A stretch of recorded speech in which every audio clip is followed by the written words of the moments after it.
So you know how your parents tell you that they definitely don't have a favorite child, but deep down you know that that's actually not true? I'm an only child. Hello friends, my name is jakeunderscore and today we're gonna be talking about Scrolls, Mojang's other game. Scrolls is a dead game, but I don't need to tell you that because odds are you don't even know what the hell Scrolls is. Scrolls was a digital card game created by Mojang, you know, the guys behind Minecraft, the best-selling video game of all time. I think that the dichotomy between Minecraft's sheer success and Scrolls' pure failure makes its story way more interesting than it needs to be. I mean, think about it. How does the studio behind the best-selling video game of all time create a game that died within 7 months of its release? Indeed, when Minecraft was succeeding, Scrolls was over here bleeding, and now I'm dry heaving because Scrolls is supposed to be leading the card game genre, and that's all I got. I think that the key contributor to Scrolls' demise lies within Minecraft's success, so before we talk about how Scrolls failed, we first have to talk about how Minecraft succeeded. I think it's fair to define Minecraft's success as unprecedented, as in it's never been done before. The odds of an indie studio, no, a single person developing a video game in their spare time only to have it become the best-selling video game of all time is just insane. The thing that's so crazy about Minecraft's success though, you know, other than the fact that it was made by a single person, was the fact that zero marketing went into it. It was all done through word of mouth. This is why Minecraft's success was just so mind-boggling. It was just so unconventional. No other video game on the best-selling video game list made it to the list this way. Grand Theft Auto 5, Tetris, Wii Sports, PUBG, Super Mario Bros., Pokemon Red, Green, Blue, every single game on this list has had extensive advertising campaigns promoting their games to new audiences. Minecraft, however, is the sole exception to the rule. Now, I'm not gonna sit here and tell you that advertising is all it takes to get your game onto this list.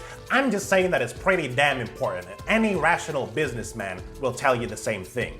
Like I said before, the odds of a game like Minecraft succeeding, let alone becoming the best-selling video game of all time, is insane. And I'm not saying that Mojang got lucky, because Minecraft is a really good game, but they got lucky. And because they got so lucky and successful with Minecraft, Mojang thought they could luck out a second time with their next game, Scrolls, but unfortunately for them, they didn't. But before we get into that, let's talk about what Scrolls actually is, or was, I guess. Scrolls is a digital card game, or is it a board game?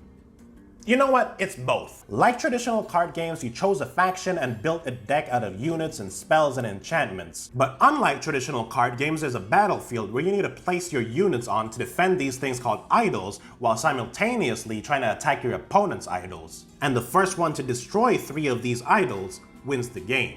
In short, I describe the gameplay as a cross between Magic the Gathering and chess. The game borrows classic deck building and card game mechanics from a game like Magic the Gathering and borrows the whole positional strategy aspect from chess. One of my most favorite features of this game was definitely the resource management, and I think it has the single best resource management system out of all card games. Instead of gaining a mana crystal each turn or waiting to draw a goddamn land card, Scrolls has you sacrificing a card in your hand to gain that card's resource.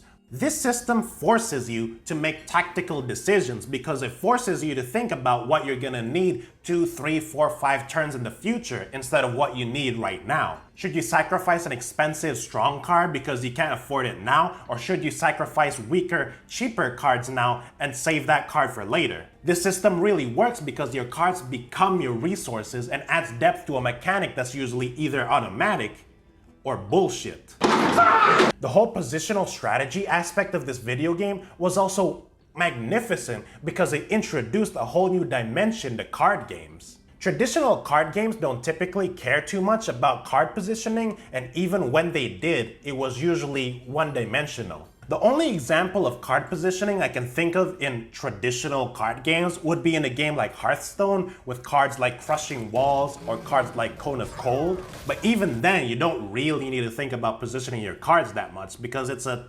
split-second decision. Just don't put your cards next to each other and don't put them on the left or on the right. It's brainless. In a game like Scrolls though, positioning your cards will either make or break your game. You can't just throw down your units on the board all willy-nilly and expect to win the game. You need to have a plan, a strategy to win the game. All in all, it's safe to say that Scrolls was definitely my favorite thing in the short time it was alive, much like my dog Buster, who died on the way back home from the kennel.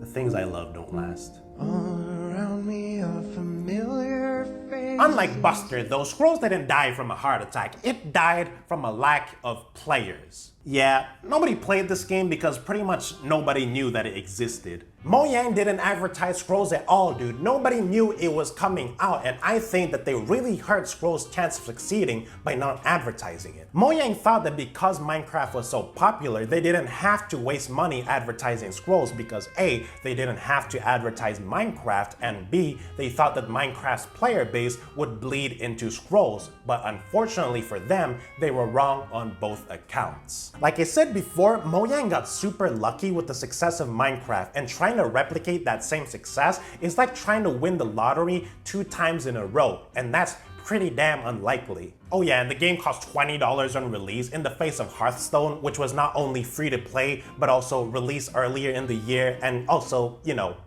advertised. In summary, game developers, advertise your games. It doesn't matter how good your game is if nobody knows that it even exists. Anyways guys, that's gonna be it from me today. I hope you guys enjoyed today's video. Leave a like, comment, subscribe if you did. Let me know if you've even heard of Scrolls before, and I bet you $1 million that you haven't, but not really because I don't have $1 million. Oh yeah, while researching this game, I actually came across a really cool blog which chronicled the last few days of Scrolls before the live servers got shut down. It's actually really interesting, and if you're into that sort of thing, the link is down below in the description. But anyways guys, as always, my name is jakeunderscore, and I will see you guys next time.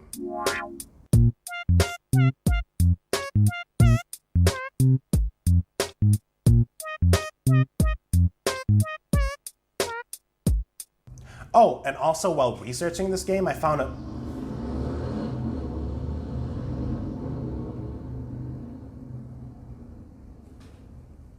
What the hell?